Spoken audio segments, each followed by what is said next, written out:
From the station working for you, this is Good Morning Indiana, streaming now. It is 5 o'clock here on your Thursday morning. Good morning to you. I'm Lauren Casey. Lauren, good morning. I'm Rafael Sanchez, and these are your headlines on this November the 12th. As Indiana continues to see a record number of coronavirus cases, the governor's making some changes to the restrictions. Our Kelsey Anderson explains what you need to know about the new rules starting this weekend. Another central Indiana school district is moving students online. What we know about Hamilton Southeastern's new plan during the pandemic.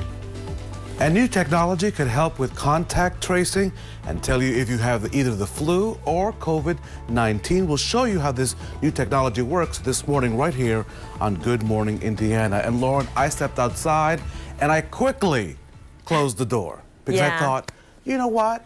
I miss Monday already.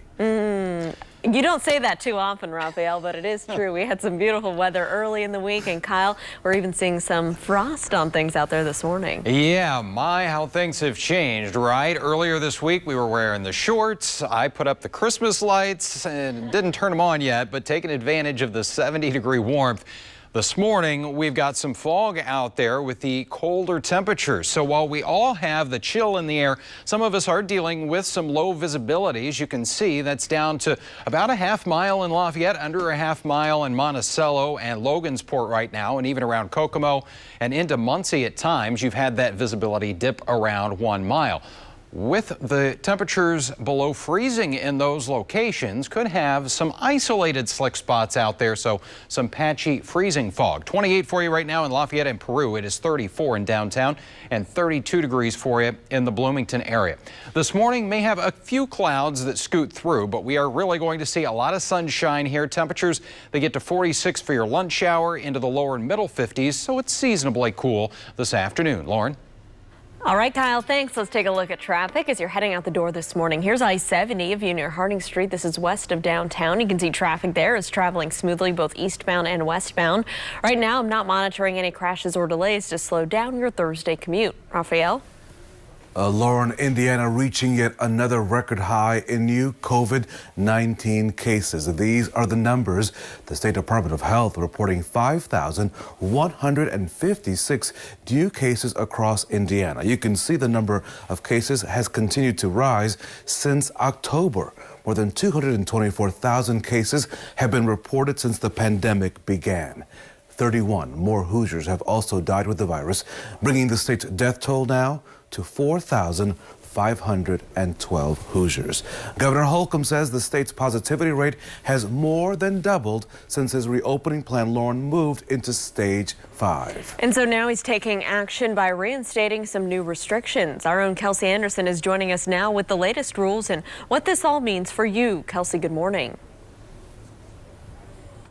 Hey, good morning, Rafael and Lauren. So according to the White House Coronavirus Task Force, Indiana is 14th in the highest amount of COVID-19 cases per 100,000 people in the entire country. And so now with hospitals already at critical bed status, some workers fatigued and just out of the job now because they're just so tired of this pandemic. So now the governor is putting in more restrictions once again. So take a look at this color-coded map. It's updated every single week.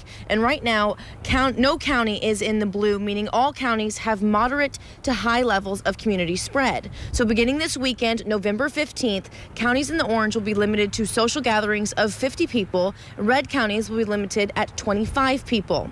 And indoor special events must submit a plan to their local health department and receive approval before proceeding.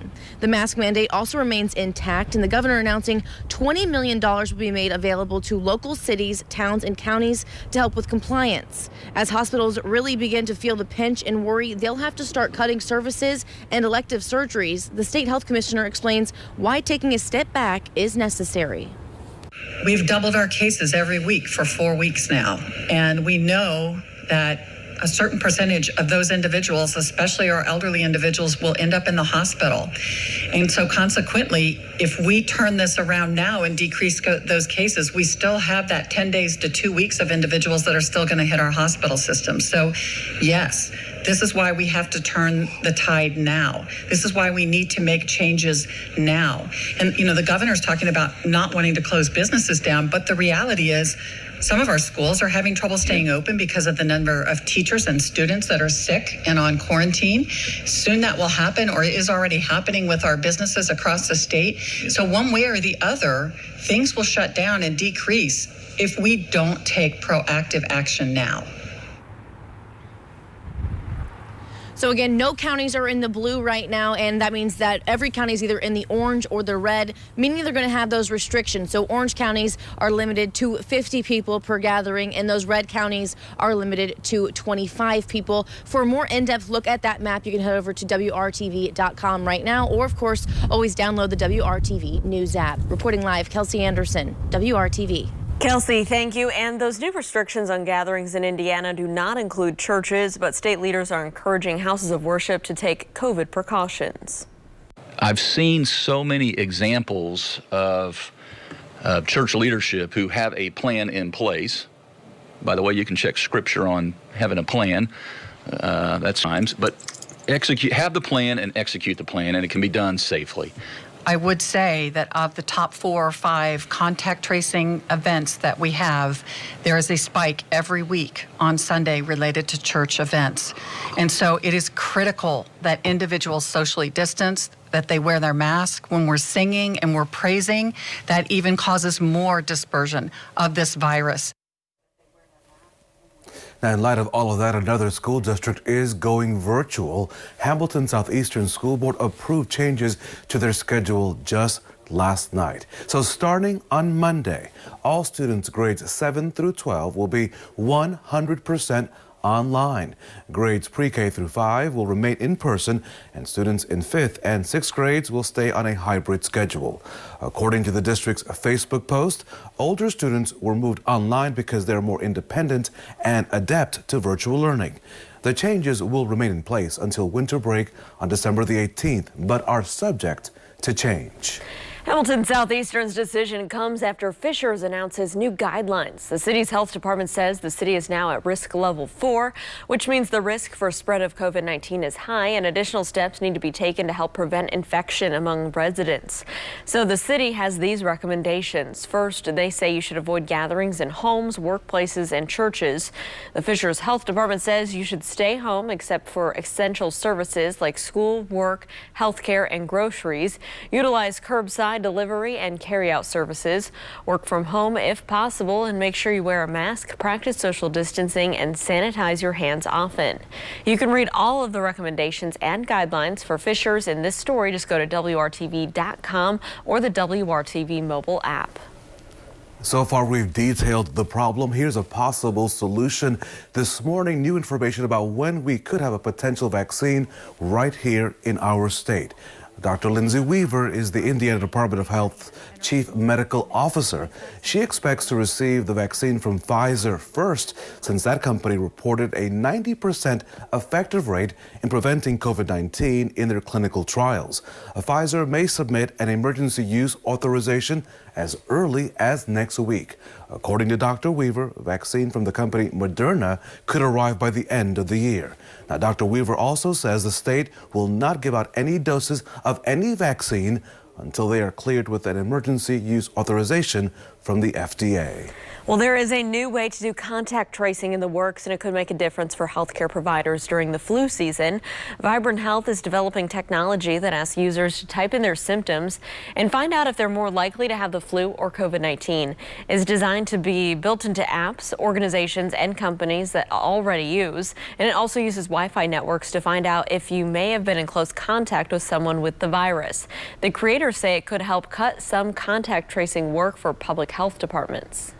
There's so many people, so many human beings, so many people that public health departments can hire to do that contact tracing. So technology becomes really important. Well, right now the development is only in its early stages, but more testing is expected to be done at the beginning of next year. The time right now is 5:09 on this Thursday. Let's get a check of our forecast with Kyle Mounts. Hey, Kyle. And good morning to you. Yeah, we've got some cool temperatures out there. In fact, cold in some spots. Check out Kokomo right now at 25. It's 34 downtown, right at the freezing mark in Bloomington. Fortunately, the winds are fairly light for us, but that north wind between 5 and 10 miles per hour in downtown, enough to give us wind chills that are in the middle to upper 20s. Today, lots of sunshine. We'll enjoy that. A few passing clouds, especially in northern communities. Not enough, though, that it's going to slow down your warming here. We'll get to around 55 in most locations for that afternoon high. That's pretty seasonal for this time of year. But we've got some more cool air coming. We'll talk about that. Some weekend rain chances and another warm up at the end of the 7-day forecast. Kyle, thank you. After the grand jury decision, demonstrators took to the streets for a second night, calling for justice for Drejon Reed. Coming up, why they say they'll continue to march for days to come. And Lauren, Eta causing a dangerous storm surge on Florida's Gulf Coast. The latest on the wind damage and where the tropical storm is expected to move next. You're watching Good Morning Indiana on this Thursday morning.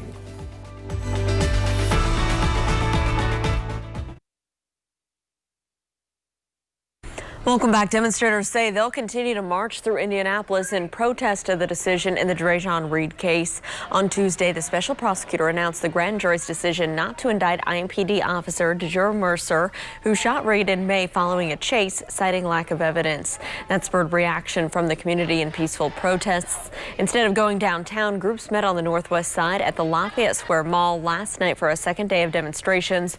They then traveled down Lafayette to 38th Street at the IMPD district headquarters, where Officer Mercer reports to work. The group saying they'll continue to fight for justice for Drejon Reed. We will definitely be being active Friday through Sunday. Protesters did disrupt traffic, but the event remained peaceful overall. You can read more about the grand jury's decision, plus new evidence released by state police. It's all on our website. Just go to WRTV.com.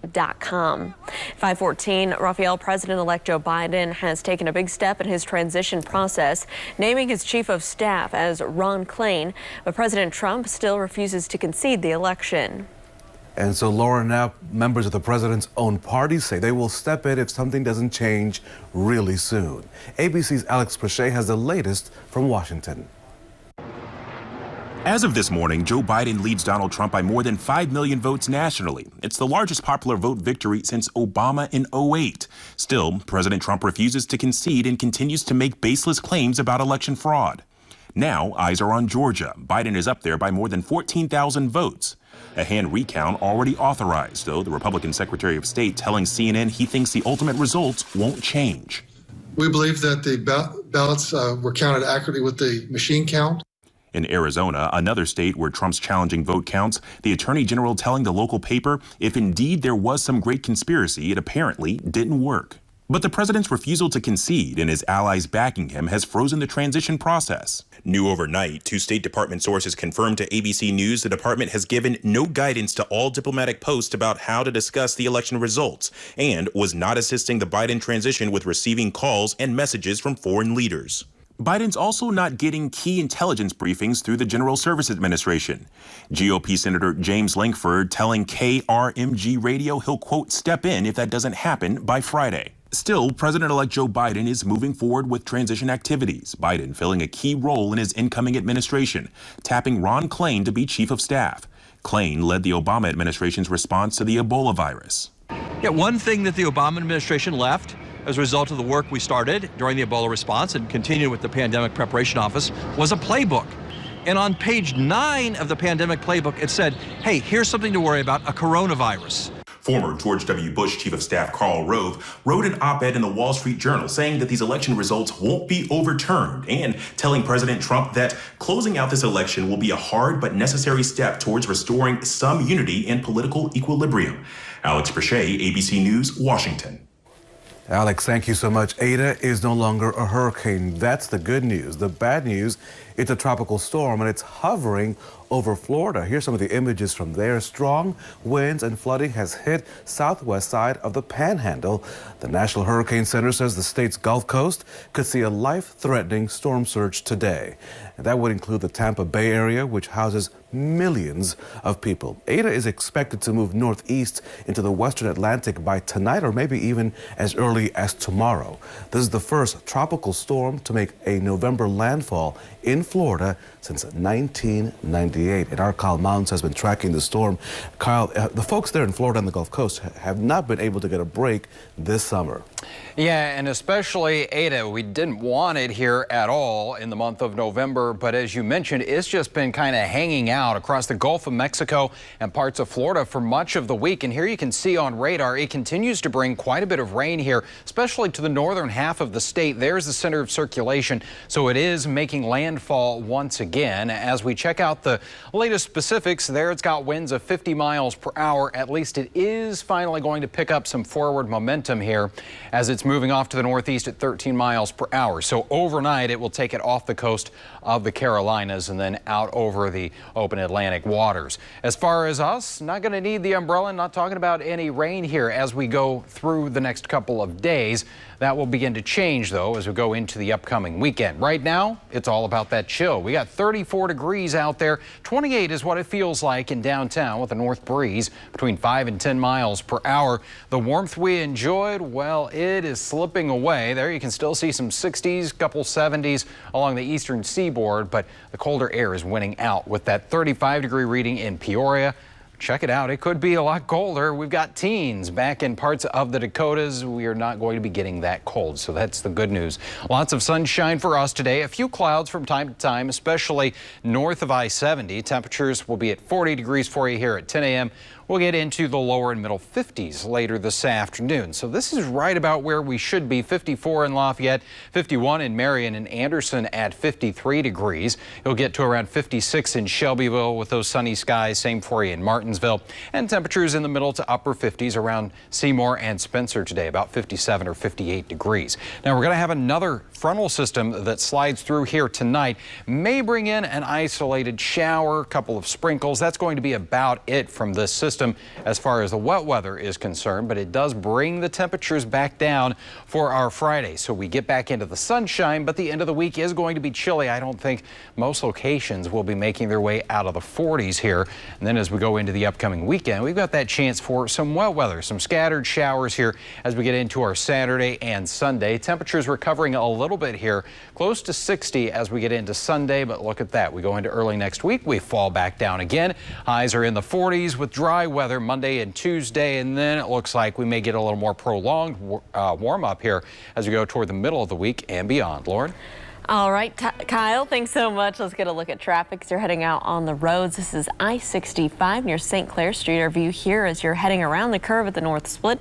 Traffic is moving along up to speed. No issues to slow you down. So let's take you down here to I-65 and County Line Road on the south side of town where things are traveling up to speed. Just a heads up to drivers on the south side and in Greenwood as you're traveling southbound this morning along State Road 135. You're heading south of County Line Road towards Fry Road at that bridge there right by the neighborhood. They are working on the bridge on the southbound side. So the southbound lanes are closed to State Road 135 until 6 o'clock this morning. So just keep that in mind for your commute. Raphael? So Lauren, a big question for you this Thursday morning. Are you cooking a turkey for Thanksgiving? And if you are, because cooking a turkey can be tricky, and you experience a failure, Lauren, you can now, and Kyle, you can both now buy some insurance. Not a bad deal, right? So Whole Foods is teaming up with Progressive Insurance to provide their first ever, turkey protection plan. I need to read my scripts earlier in the morning. Whether it's overcooked or undercooked or burnt or just doesn't taste right, Whole Foods is offering a $35 gift card as insurance. Now, to be eligible, Lauren and Kyle, you must buy the Whole Foods market brand turkey between now and November the 22nd. Then starting Thanksgiving Day, you must be one of the first 1,000 people to submit a claim online. Whole Foods says they hope the plan gives customers confidence knowing all is not lost if things go wrong. If they go turkey, they have your back. Oh, that's pretty funny, Raphael. The only thing I'll probably be doing is taking leftovers and making myself a turkey sandwich. I think that's about all I can handle, so that's pretty funny. I love leftovers. Oh, you my are goodness, right? All right, well, if you're looking for holiday gifts, 2 new video game consoles are now on the market. Today, the all-new PlayStation 5 is on sale. Sony's video game system comes in 2 versions, the PS5 and the PS5 Digital. The Digital is about $100 cheaper, but it does not have a disc drive. Instead, you can only purchase and download games online. Right now, the PS5 is on sale for $499. That's $499. Microsoft's new Xbox was also released this week. Similar to the PlayStation, the Xbox Series X has 2 versions, one with a disc drive, and then the cheaper Series S without. The new console is selling fast, with many retailers already out of stock. The Xbox Series X also costs $499. Raphael. Lauren, listen, I'm old school. I'm still playing with my Atari, so we'll just have to see how Pong and Pac-Man do for the next couple of years. So holiday gifts come in all shapes and sizes and prices as well. We'll show you some of this year's most over-the-top fantasy gifts for your wish list so that Lauren can get started on her Christmas shopping for the Good Morning Indiana team. You're watching us right here on WRTV.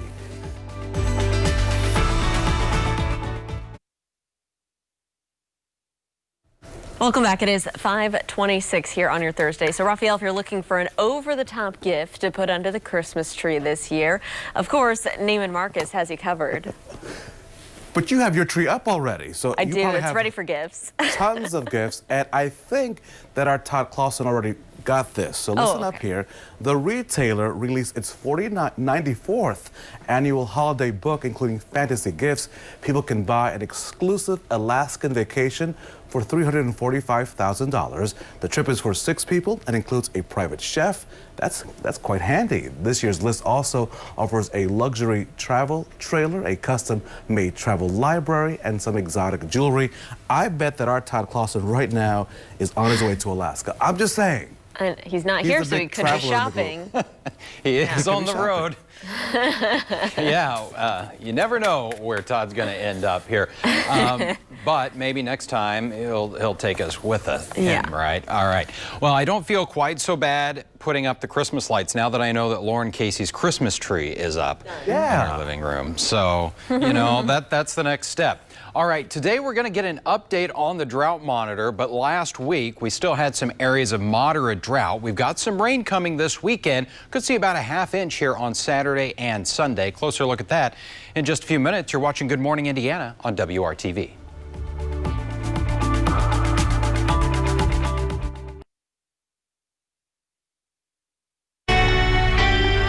From the station working for you, this is Good Morning Indiana, streaming now. Unfortunately, too many of us and around the country have let our guards down. And that brings us to where we are today. Taking a step back this morning, the plan to reinstate some COVID-19 restrictions as cases and hospitalizations continue to surge across our state. And another Hoosier heading to the White House. Details on the Indiana native President-elect Joe Biden has chosen to be his chief of staff. At 5:31, I want to thank you for joining our team here on Good Morning Indiana. Raphael, you're lucky you can just stay in your living room today because it's a lot chillier out there as you step out the door. Listen, I'm not going to argue with you. I'm staying right here under these big lights. I feel like a Hot Pocket, like it's warm, nice and toasty this morning. What flavor of Hot Pocket would you be, Raphael? Oh. What's that? What flavor of Hot Pocket would you be? Duh, pepperoni. Good morning, Spicy. Spicy. Yeah, good morning. We've got temperatures. We need to spice things up a little bit here because we've got some cool numbers out there. Numbers that are running about 15 to 25 degrees colder than this time yesterday. Puts us at 34 degrees in downtown, but check out Kokomo, 25. It is 33 in Shelbyville. And we do have some areas of fog in northern communities. Look at Monticello. We've got 0 visibility out there. We got about a quarter mile in the Logansport area. And as we go into the Muncie region. We've had some of that visibility drop down at times to around a mile, but 6 miles right now. With temperatures below the freezing mark, could have some patchy freezing fog out there, so some isolated slick spots not out of the question.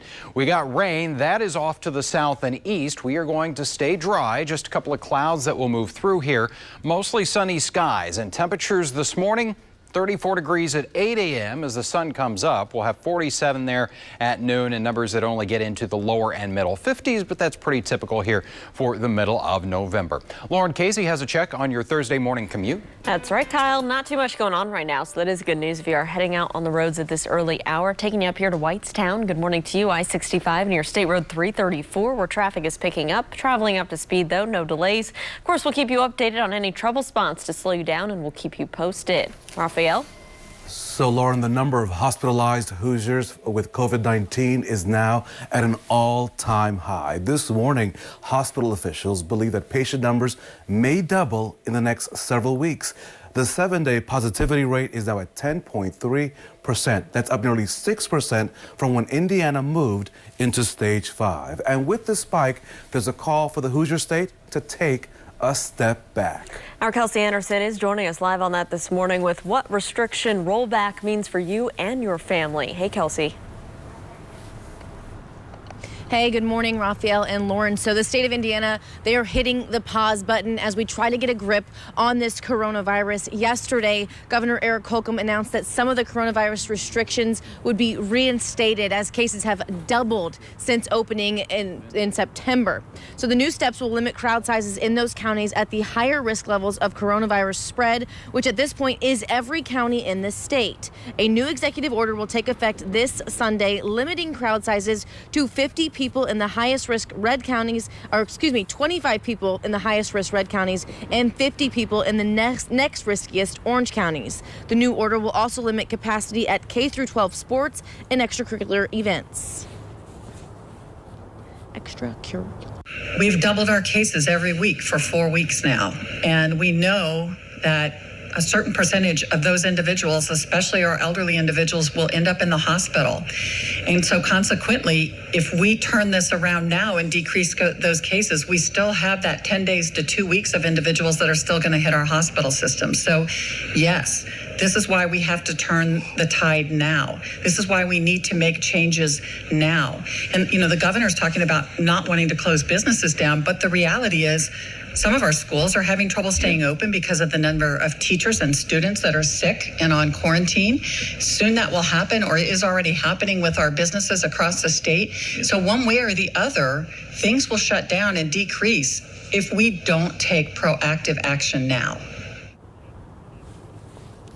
So Governor Holcomb is also extending the statewide mask mandate for another month. Back in September, the governor lifted nearly all of Indiana's businesses and crowd size restriction. And since then, Indiana hospitals have seen a 200% increase in COVID-19 patients, and the 7-day rolling average deaths have jumped from 10 a day to 38 a day. So to learn more about what those restrictions are going to look like in your county, you can head over to WRTV.com, or of course, you can always download the WRTV News app to learn more. Reporting live, Kelsey Anderson, WRTV. Kelsey, thank you. It is 5:35. According to the White House Coronavirus Task Force, it's keeping a close eye on what's happening in Indiana and across the country. The situation here continues to worsen rapidly. Here's a few observations from its most recent report obtained by ABC News. They say Indiana is now in the red zone for cases. That means 101 more new cases per 100,000 people. 99% of all Indiana counties have moderate or high levels of community transmission. The task force recommends, given the increase in cases and test positivity, additional measures should be taken to reinforce the message about limiting social gatherings and a new asymptomatic surveillance approach to limit community spread. Raphael. As the fall semester is winding down for college students, campuses are already planning for the spring semester. Purdue University is announcing its Protect Purdue COVID-19 testing plan for students returning to campus in that spring semester. Here are a few things that students need to know. All students must be tested for COVID-19 and be cleared for campus access before moving back to or attending classes on campus. Students who are arriving from outside the United States must self-quarantine for 14 days. Purdue says it will cover the cost of pre-arrival COVID-19 testing for students registered for in-person classes. This morning, we have an update from Eli Lilly and Company. The company is ramping up, of course, its production of its COVID-19 antibody drug now that the FDA has granted an emergency use authorization.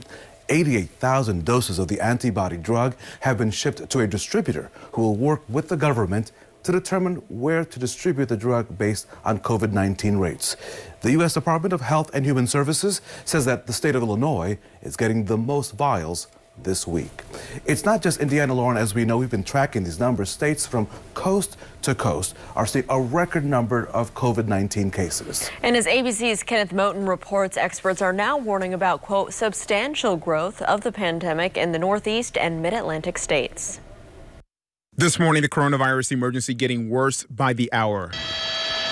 Lines of cars last night snaking into Dodger Stadium in California. The testing site's hours are now extended after a spike in cases prompted Los Angeles County to strongly recommend residents get tested. It comes as the country smashes daily virus records. 144,000 new cases reported yesterday, the biggest increase yet.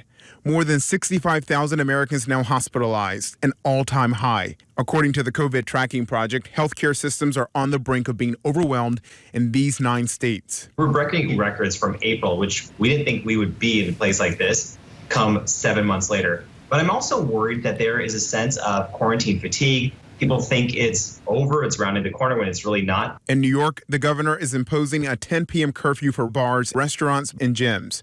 And gatherings in private homes will now be limited to 10 people. If these numbers keep going crazy, you have some scientists who believe we're going to go back to a close down. I'm just praying that doesn't happen. In Illinois, 4 suburban Chicago counties now face new restrictions on restaurants to stop the spread. This is going to be a lot worse than it was last time around. In the meantime, a new challenge in the fight against the virus, a lack of freezers needed for Pfizer's vaccine. It's a unique, very different freezer. They're almost like unicorns in healthcare. They're far and hard to find. Pfizer is expected to request emergency authorization for its vaccine as soon as next week. But the vaccine must be stored and shipped at 94 degrees below zero. FedEx is adding dry ice freezers to some trucks, and UPS says it's building freezer farms to help with distribution. Experts say getting the vaccine to rural areas will be the biggest challenge. Kenneth Moten, ABC News, New York. And at 5:39, a Hoosier native has been chosen to be President-elect Joe Biden's White House Chief of Staff. Ron Klain has accepted that job, and a formal announcement is expected later today.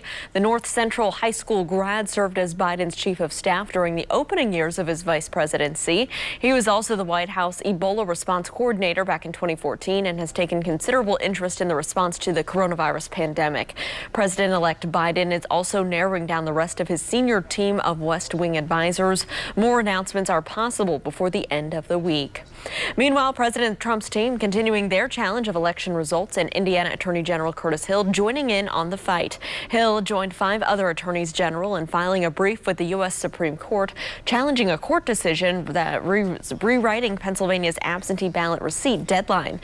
The brief argues that state legislatures must choose the point at which states stop receiving absentee ballots and start counting votes, not state courts, such as the Pennsylvania Supreme Court.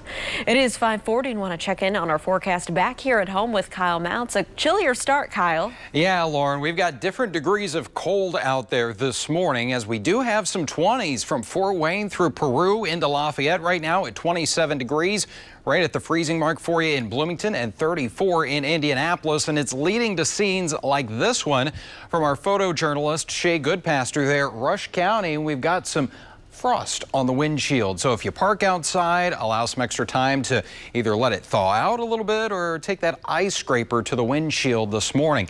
We've got temperatures that will make their way to 55, so we will thaw out with those sunny skies. As we go into the upcoming weekend, we're going to see the clouds return and those rain chances. More on that in just a few minutes.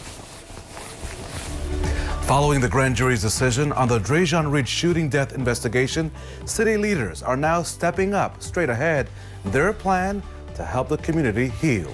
UPS is hoping to create a more inclusive work environment for employees. We'll tell you about the changes that they're making coming up. It's 5:42. You're watching Good Morning Indiana right here on WRTV.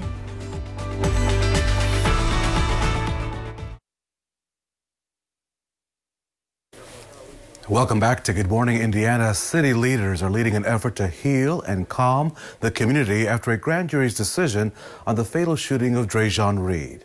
Vop Osterly, the president of the City County Council, acknowledged that a lot of people are upset by the ruling that did not indict the Metro police officer. In a press conference on Wednesday, he said the city will hold a series of virtual community conversations in hopes of creating a dialogue that will address their concerns and lead to positive change.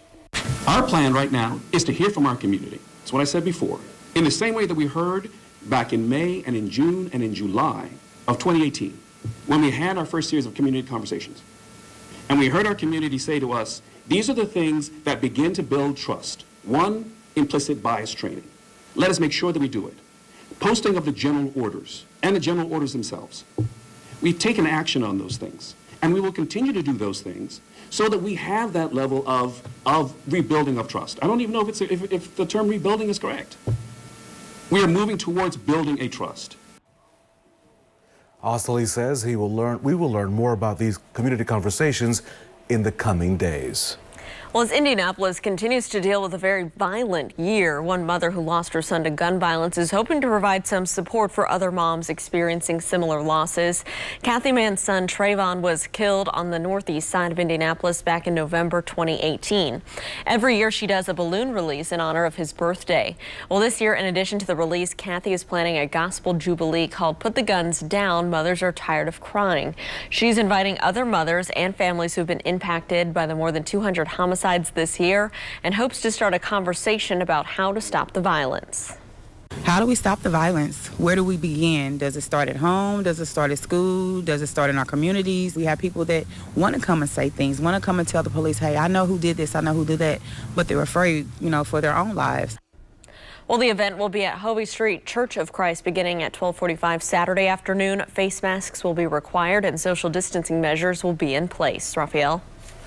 The election is over, but the Indianapolis Zoo, it needs your vote like right now. The zoo has once again been nominated for the USA Today's 10 Best Zoo Lights. It is their 6th straight nomination. With 3 top 5 finishes, the zoo hopes you'll help them make it to #1 this year. We can do it together. Come on, let's help them do that. You can do that by voting for them once a day through December the 7th. We have a link to do that on our website. The zoo's Christmas Zoo Lights tradition goes back to 1967, when Christmas at the zoo was the first zoo lights in the entire nation. This year's event runs from November the 21st all the way through December the 30th. The attraction will be closed on Thanksgiving, Christmas Eve, and Christmas Day. So let's vote for the Indy Zoo Lights. WRTV is also getting ready for our big holiday season, of course, putting smiles on the faces of boys and girls across central Indiana. Our 20th annual toy drive, it kicks off Saturday at Christmas Nights of Lights at the Indiana State Fairgrounds. The holiday display is a drive-through experience, so it's something that everyone can enjoy. $1 for every ticket sold on Saturday will go to the WRTV toy drive. And Kyle Mounts, is it too early to request a nice white Christmas, maybe 5 inches? It can affect traffic, and of course we have to be able to get to our parents' home. Is that possible? I'll put in the request, but at this point we might have a little better chance getting that Airstream we talked about earlier, that trip to Alaska maybe. We'll work on all those things. We got a big list going into the holiday season. Temperatures out there this morning, what, 20s and 30s. It is 33 for you in Martinsville, 29 right now in Richmond, and 27 in Lafayette. Some areas of frost out there, and also some fog in northern locations. So watch out for some isolated slick spots with those temperatures below freezing for you. We're just above the freezing mark downtown though, but it feels like 28 degrees because we've got that north wind between 5 and 10 miles per hour. As we check out the temperatures for us today, we are going to be going the right direction, but still it's going to be quite a bit cooler than what we started off the week with. Temperature 40 degrees for you at 10 a.m. Lunchtime number will come in around 47, and we'll get into the 50s later today. About 55 in the city or so, 57 for you in Bloomington, and 54 degrees with mostly sunny skies in Muncie. Looking at TrueCast, we've got the few clouds that are going to be moving through northern communities here from time to time today. Just going to filter out sunshine a little bit, but we are still going to see fairly bright skies for us. As we go into tonight, though, those clouds get a little bit thicker and an isolated sprinkle or passing light shower with that system. What we're going to notice more is a cooler Friday here. So yeah, it's cool today, a little colder tomorrow with numbers that are likely not going to get out of the 40s for us. This weekend, we start to warm up a little bit. 50 degrees on Saturday, close to 60 on Sunday, but you notice it does come with a chance of rain. So we're going to have to factor that into our weekend plans here. Saturday morning at 7 a.m., I think we're going to be warm enough that we're not going to have any wintry mix. You can see a little bit of that showing up back in Illinois, though. As we go throughout the day on Saturday, scattered showers. That will linger especially into the first half of Sunday. Sunday afternoon, we should see a little bit of sunshine and a little breezy as well. As far as rainfall potential for the weekend, about a half an inch is where models are coming in right now. Doesn't look like we'll see rain throughout the entire weekend, but some periods. So if you are going to be out and about, want to take along that umbrella. Temperature wise, we're in the 40s and 50s all the way through that 7-day forecast. Next week, we've got some cool highs only in the 40s Monday and Tuesday with dry conditions by Wednesday. We're starting to moderate a little bit, 56 degrees, and it does look like temperatures will get back above average just beyond that 7-day forecast. Lauren has a check of the Thursday morning drive. Lauren. All right, Kyle, things are pretty quiet still. Here's a look right now down on the south side where traffic is picking up. As you can see, I-65. This is near Stop 11 Road. We'll continue to keep you updated on any major delays. We told you earlier about that closure, the southbound lanes of State Road 135 in Greenwood as you're heading towards Fry Road at that bridge right there. You can see if you're traveling through that area that will be reopening shortly. That's only scheduled to last until 6 a.m. So that is good news if you're heading out the door in the next few minutes. Raphael. So UPS is doing its part to become more inclusive, easing back on some rules involving personal appearance. For most employees at the shipping company, facial hair and some natural hairstyles like braids and afros were banned or highly regulated. Now the company has done away with those restrictions. Gender-specific regulations, including rules like the length of the uniform shorts, are also gone. Advocates of the change say the move addresses a broader problem of unconscious bias, which the rules reflected. Well, AMC has officially launched its private theater rental program. So under this, groups of up to 20 people can rent out the auditorium. The starting price for one showing is around $99. For newer movies, the starting price jumps to $149. You must book in advance as no same-day bookings are being accepted at this time. Several central Indiana AMC theaters are participating in this program. Pretty fun. So Lauren, an artist, tried to restore a historic statue. He thought this would be fun as well. But coming up, why their work is being called an epic failure. Details next, right here on Good Morning Indiana.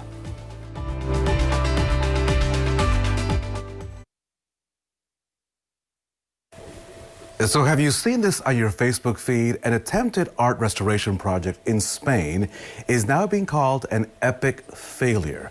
The 1923 statue of a smiling woman surrounded by livestock is part of a bank facade in Palencia.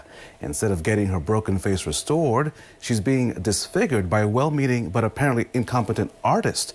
The statue is now being called the potato head of Palencia. No one's owned up to the work, and there's no word on who or if anyone commissioned it. Two words this morning, Lauren and Kyle, in Spanish: no bueno. No good when you've been called the potato head of Palencia. Not a good look. It looks like if I did it. Yeah. That's funny. All right, well, this morning we've got some fog in some locations. So that's one of the weather headlines. Of course, the other one we're all dealing with is some colder temperatures. But visibility around zero in the Monticello area, about 1.5 miles there as we work our way toward Flora. Fog will fade away, sunshine today, and highs in the 50s. It is 5:57. We'll be right back here on Good Morning Indiana.